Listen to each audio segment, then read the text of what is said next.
다 같이 묵도하심으로 12월 31일 마지막 예배, 한 해 마지막 예배 드리도록 하겠습니다. 하나님 아버지, 오늘 주님을 배웁니다. 이 새벽을 깨우며 기도하였던 그 다윗처럼 내가 새벽을 깨우리로다 찬양하면서 비파와 수금으로 나감과 같이 한 해 동안 기도하게 하시고 주님 바라보게 하여 주신 것 감사드립니다. 어느덧 우리 다사다난했던 2020년이 지나가고 또 마지막 날을 맞이하며 새벽으로 우리의 마무리를 하게 하여 주심을 감사합니다.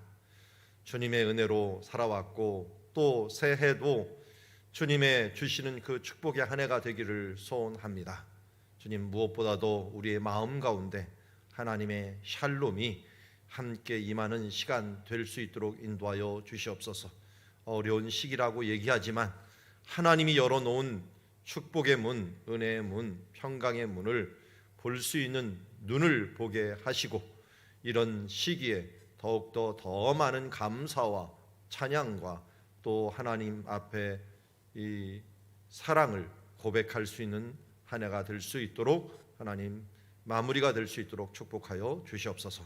예수님의 이름으로 기도드리옵나이다. 우리 찬송가 453장 예수도 알기 원하네 함께 찬양하며 나가도록 하겠습니다. 예수도 알기 원하네 크고 넓은 은혜와 대속해 주신 사랑을 간절히 알기 원하네 내 평생의 소원 내 평생의 소원 대속해 주신 사랑을 간절히 알기 원하네 성령이 스승 되셔서 진리를 가르치시고 거룩한 뜻을 깨달아 예수를 알게 하소서 내 평생의 소원 내 평생의 소원 대속해 주신 사랑을 간절히 알기 원하네 성령의 감화 받아서 하나님 말씀 배우니 그 말씀 안절안절히 내 맘에 교훈되도다 내 평생의 소원 내 평생의 소원 대속해 주신 사랑을 간절히 알기 원하네 예수가 계신 보좌는 영광에 둘려있도다 평화의 왕이 오시니 그 나라 왕성하도다 내 평생의 소원 내 평생의 소원 대속해 주신 사랑을 간절히 알기 원하네. 아멘. 이 시간 우리 금요일마다 나라와 민족 또 한국 교회를 위해서 기도하고 있습니다. 우리 나라와 민족 교회가 코로나19를 은혜 중에 극복하게 하시고 정치와 경제 또 의료인들이 국제 정세에 지혜롭게 대처하며 또 우리 한국 교회의 각종 예배가 은혜롭게 회복될 수 있도록 그래서 일상을 회개하고 주 뜻대로 회복하는 시간들이 되게 하여 주시옵소서. 또 오늘 저녁에 송구 영신 예배가 있고 또 계속적으로 세일의 기도회가 있습니다. 우리 이 일들을 위해서 또 이 예배를 통하여 하나님의 은혜가 풍성한 시간들 되게 하여 주시옵소서. 우리 위하여 함께 기도하며 나가도록 하겠습니다. 하나님 아버지, 오늘도 주님 앞에 기도하며 나아갑니다. 너희는 그의 나라와 의를 구하라 말씀하시고 주님을 바라보게 하여 주심을 감사합니다.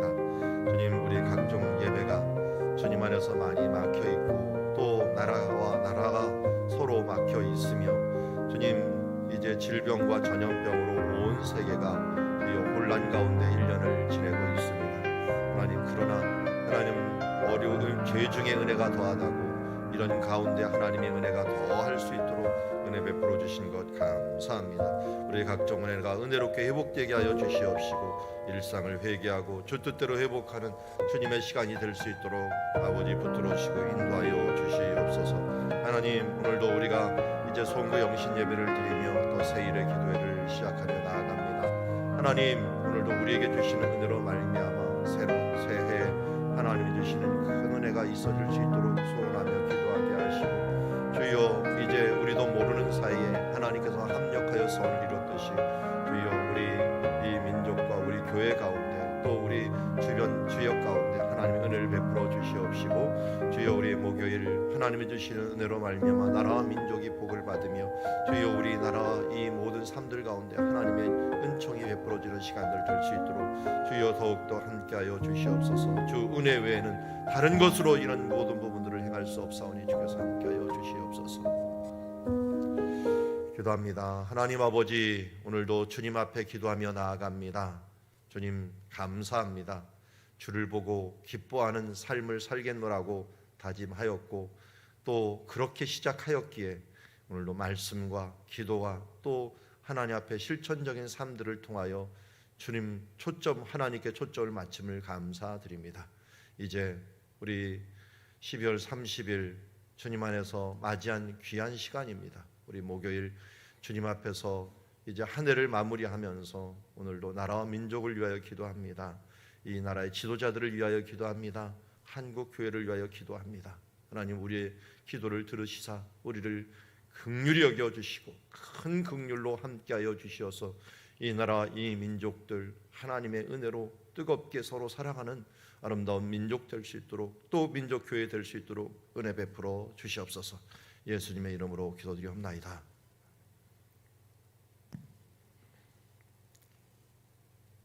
오늘 우리에게 주시는 하나님의 말씀은 베드로후서 3장 10절에서 18절 마지막 말씀까지 보도록 하겠습니다. 오늘 성도가 힘쓸 것이라고 하는 제목을 가지고 하나님의 말씀 보겠습니다. 우리 한 절씩 교독하겠습니다. 그러나 주의 날이 도둑같이 오리니 그 날에는 하늘이 큰 소리로 떠나가고 물질이 뜨거운 불에 풀어지고 땅과 그 중에 있는 모든 일이 드러나리로다. 이 모든 것이 이렇게 풀어지리니 너희가 어떠한 사람이 되어야 마땅하냐? 거룩한 행실과 경건함으로 하나님의 날이 임하기를 바라고 간절히 사모하라. 그 날에 하늘이 불에 타서 풀어지고 물질이 뜨거운 불에 녹아지려니와 우리는 그의 약속대로 의가 있는 곳인 새 하늘과 새 땅을 바라보도다. 그러므로 사랑하는 자들아, 너희가 이것을 바라보나니 주 앞에서 점도 없고 흠도 없이 평강 가운데서 나타나기를 힘쓰라. 또 우리 주의 오래 참으심이 구원이 될 줄로 여기라. 우리가 사랑하는 형제 바울도 그 받은 지혜대로 너희에게 이같이 썼고 그 모든 편지에도 이런 일에 관하여 말하였으되 그 중에 알기 어려운 것이 더러 있으니 무식한 자들과 굳세지 못한 자들이 다른 성경과 같이 그것도 억지로 풀다가 스스로 멸망에 이르느니라. 그러므로 사랑하는 자들아, 너희가 이것을 미리 알았은즉 무법한 자들의 미혹에 이끌려 너희가 굳센 데서 떨어질까 삼가라. 같이 읽습니다. 오직 우리 주 구주 예수 그리스도의 은혜와 그를 아는 지식에서 자라가라. 영광이 이제와 영원한 날까지 그에게 있을지어다. 아멘.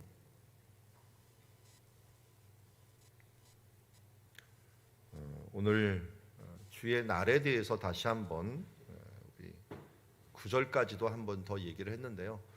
다시 한번 얘기를 하고 있습니다. 주의 날이라고 하는 부분들은 어떤 날일까요? 당연히 하나님께서 심판하는 날. 그래서 12절에는 뭐라고 얘기합니까? 하나님의 날이라고 얘기합니다. 하나님이 심판하는 날, 주의 날, 주님께서 이 땅에 오시는 날. 이 날이 올 때 어떻게 오느냐? 도둑같이 온다라고 이야기하고 있습니다. 우리가 도둑같이 온다는 것은 예상치 않을 때 온다라고 하는 말을 의미하고 있습니다.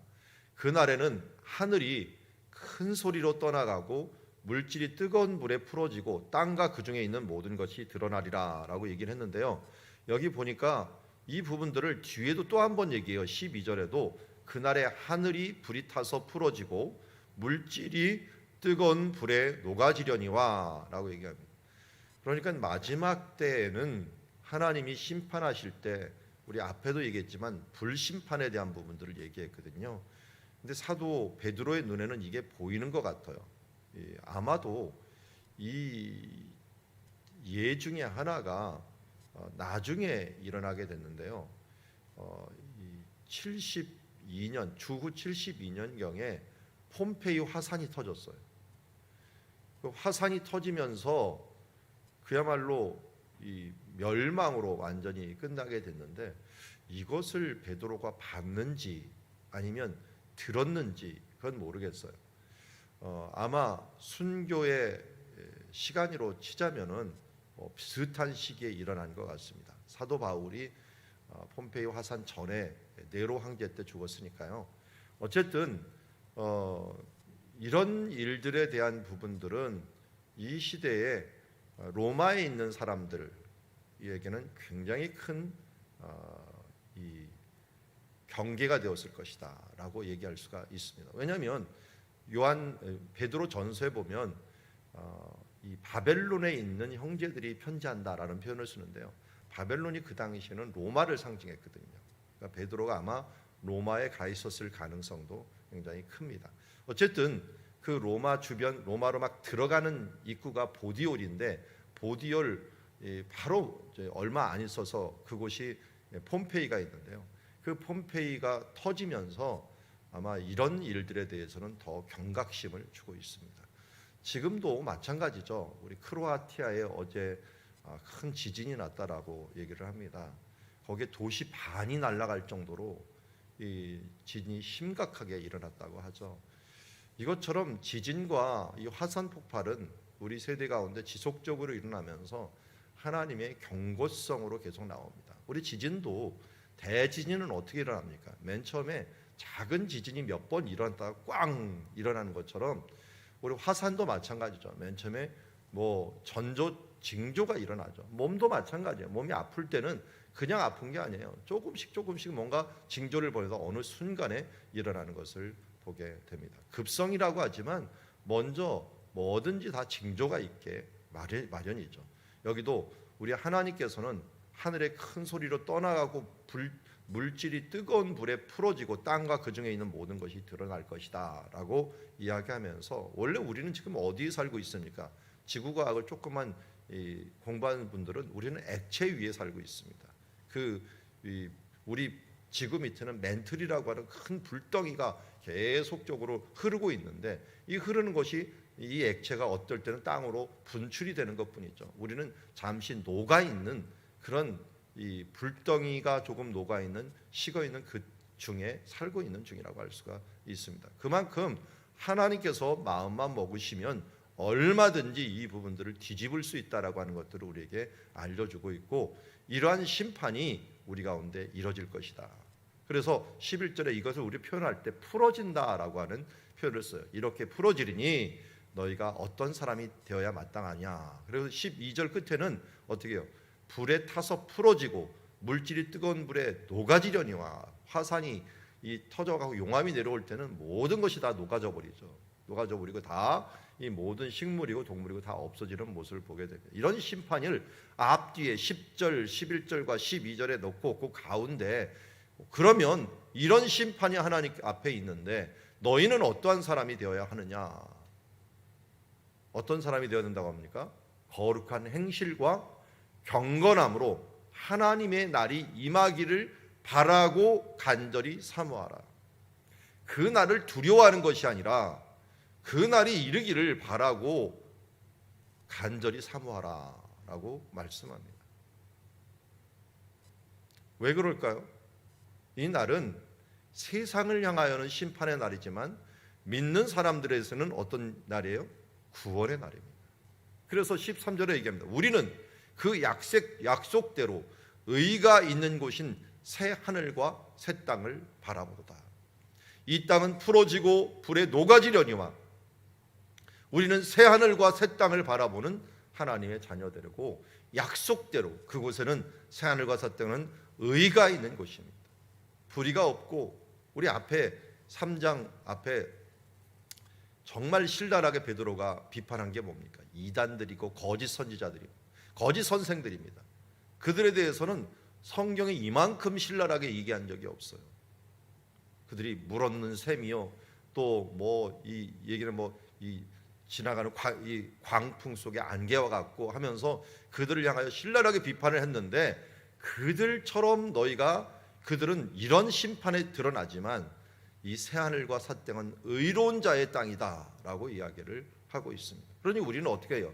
그 땅을 바라보는 사람들의 삶의 태도는 거룩한 행심과 경건함으로 하나님의 나라에 이르기를 위하여 간절히 사모하라. 이렇게 간절히 사모하면서 하나님의 나라를 이루는데, 그런데 어떻게 거룩한 행실과 어떻게 경건함을 유지하느냐 하는 부분들이 오늘 14절부터 이 성도가 힘써야 될 일들에 대해서 이야기하고 있습니다. 우리는 하나님 나라를 사모하지만 그냥 힘쓰면, 그냥 사모하면 안 돼요.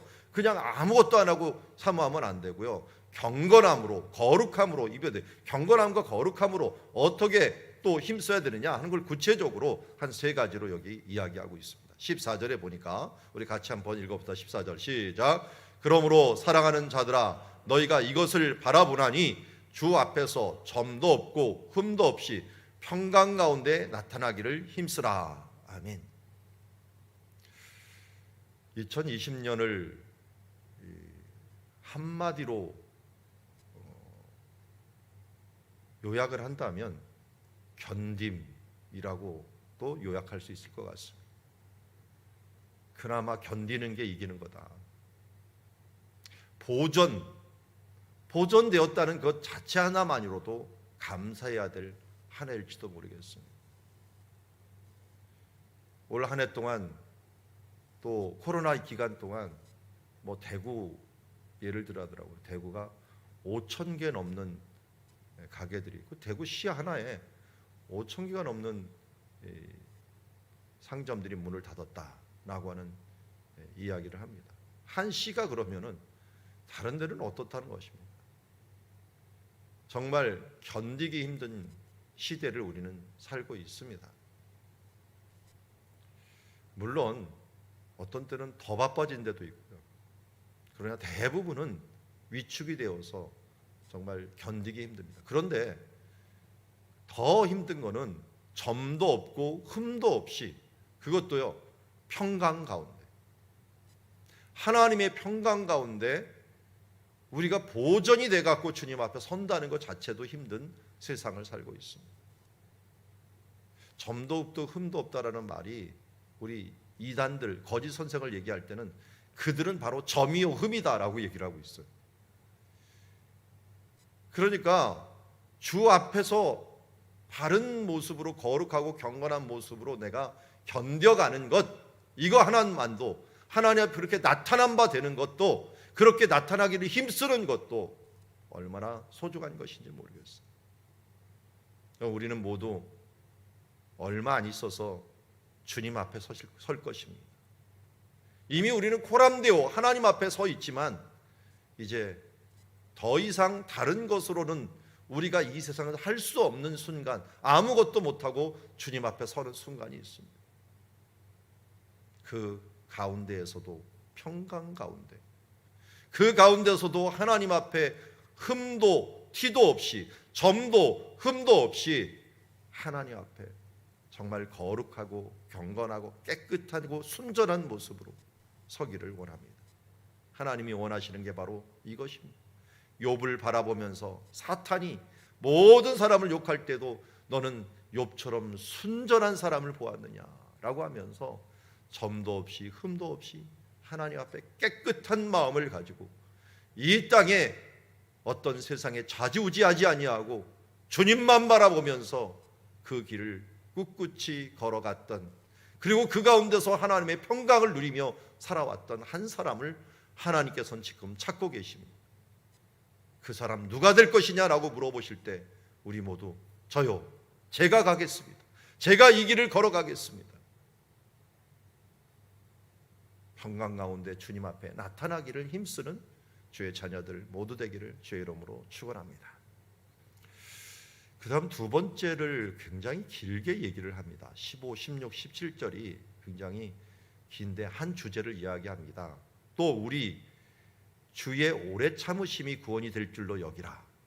우리가 사랑하는 형제 바울도 그 받은 지혜대로 너에게 이같이 썼고, 바울 서신이 이미 사도 베드로에게 잘 알려졌던 것 같아요. 그런데 그 지혜대로 썼습니다. 그런데 16절에 보니까 그의 편지도 이런 일에 관하여 말하였다라고 하는 것들은 점도 흠도 없이 하나님 앞에 나타나기를 힘쓰라라고 하는 이런 일들뿐만 아니라 주의 날을 나타나기를 사모하라 하는 이런 부분들에 대해서 이미 다 기록했다라고 이야기하고 있습니다. 그런데 그 중에 알기 어려운 것이 더러 있다라고 얘기합니다.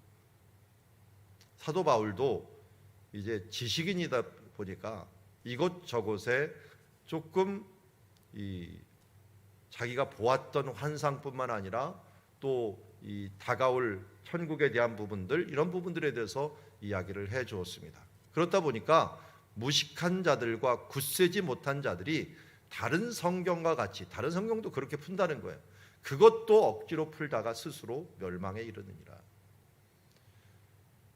뭐 사도 바울이 글의 문제겠어요? 무슨 글을 가지더라도 한번 오해하기로 작정하면은, 한번 삐뚤어진 시각을 가지면은 자기 마음대로 생각한다는 거예요. 성령의 감동으로 기록된 말씀이기 때문에요, 성경은 함부로 지식이 많다고 또 누가 지혜롭다고 풀어질 문제가 아닙니다. 성령께서 우리가 깨닫게 해주셔야지 갑자기 그 말씀이 우리 마음속에 확 자리 잡게 되는 것이죠. 그래서 그러므로 사랑하는 자들아, 너희가 이것을 미리 알았은즉 무법한 자들의 미혹에 이끌려 너희가 굳센 데서 떨어질까 삼가하라. 한마디로 우리 15, 16, 17절은 뭡니까? 잘못된 해석을 경계하라는, 너희가 굳센 데서 떨어질까, 미혹에 이끌려 갖고 하나님 앞에서 떨어질까 조심하라. 이거는 우리 15, 16, 17절은 앞에 있는 거짓 선생들에 대해서 이야기한 것과도 마찬가지예요. 거짓 선생들이 말씀을 왜곡시키는 바람에 우리가 미혹에 이끌려 굳센 데서 떨어질까 항상 조심하는 삶들을 살아야 될 줄 믿습니다. 사람들은 자기 소견에 옳은 대로 살아간다고 하는 것들에 대해서, 아니 그 인생 자체가 그런 것으로 똘똘 뭉쳐 있기 때문에요, 우리도 모르는 사이에 나 자신도 내 인생의 해석에, 나 자신도 하나의 말씀을 해석하는 데 있어서 너무나도 부족하고 연약한 것들을 많이 느끼게 됩니다. 여러분들, 우리 그런데 하물며 다른 사람이 나에 대해서 이야기하는 것, 하물며 다른 사람들이 또 교회에 대해서 이야기하는 것들을 어떻게 믿을 수 있겠습니까? 그런데 요새도 교회에 대해서 이야기하거나 또 자기 소견에 옳은 대로 이야기하는 것에 그 미혹에 이끌려서 우리가 굳센 데서, 믿음에서 떨어지지 않을까 항상 조심하면서 떨어질까 삼가는 주의 자녀가 되어야 될 줄 믿습니다. 세 번째는 오직 우리 주 그리스도 예수 은혜와 그를 아는 지식에서 자라가라 라고 얘기합니다. 성장을 얘기하는 겁니다. 하나님 안에서 자라가는 성장이 있기를 원하는 겁니다. 성숙하는 것. 어느 때까지요? 영광이 이제와 영원 날까지 그에게 있을지어다. 하나님의 날에 이르기까지 우리가 하나님께 영광을 돌리면서 은혜와 그를 아는 지식, 그리스도의 은혜와 그를 아는 지식에서 자라가라. 평생 하나님 말씀 보아도 우리는 다 깨달을 수 없고요, 우리가 은혜를 오늘 받았다고 하더라도 내일 또 식사를 해야 될 것처럼 날마다 은혜 받지 아니하면 우리는 살아갈 수가 없는 연약한 존재입니다. 그리고 우리는 이 육신의 몸은 자라가는 성숙에 끝나는 때가 있지만요, 영혼의 성숙은 끝나는 때가 없습니다. 그래서 그리스도를 아는 지식과 그리스도의 은혜에 있어서 우리가 날마다 성숙하는 자녀로 자라가는 시간들이 되기를 원합니다. 훈련을 받고 나는 끝났다라고 생각하지 마시고 더 조금씩 날마다 자라가는 주의 자녀들이 되기를 주의 이름으로 축원합니다. 오늘 이 주의 말씀을 요약합니다. 주의 날을 사모하는 자가 되기를 원합니다. 그리고 주님 앞에 나타날 때까지 우리가 흠도 티도 없이 보존되기를 원하고, 또 하나님의 말씀 미혹되지 말고 하나님의 말씀을 바로 보면서 그 앞에서 그 뜻을 분명히 깨닫기 위하여 날마다 씨름하는 자의 삶을 살아가며, 그리고 그리스도의 은혜와 지식에서 자라가는 성숙이 있는 그리스도의 삶이 되기를 주의 이름으로 축원합니다. 기도하겠습니다. 하나님 아버지, 오늘 주의 날을 사모합니다. 다시 오실 주님을 바라봅니다. 이 땅은 불에 풀어지고 녹아지려니와 오직 하나님의 새 하늘과 새 땅은 의로운 자들을 위하여 준비한 마지막 세계인 줄 믿습니다. 주님, 다 타버리고 없어질 이 땅에 소망을 두지 않게 하여 주시옵소서. 물질도, 우리들의 추구하는 많은 부분들과 명예와 권세와 그리고 우리들의 모든 자존심 가치도 다 없어지고 마는데 왜 이렇게 영원하지 못한 것들에 대하여 우리의 소망을 두고 있습니까? 이제 새하늘과 새 땅 의로운 하나님의 나라 앞에 나타나게 될 그 날까지 우리가 점도 흠도 없이 경건하고 거룩하게 보존되는 주님의 자녀 되게 하여 주시옵시고, 나아가서 이 땅에 미혹되지 아니하고 끝까지 하나님의 은혜와 하나님의 또한 지식에서 자라가는 성숙의 자녀들 되게 하여 주시옵소서. 예수님의 이름으로 기도드리옵나이다.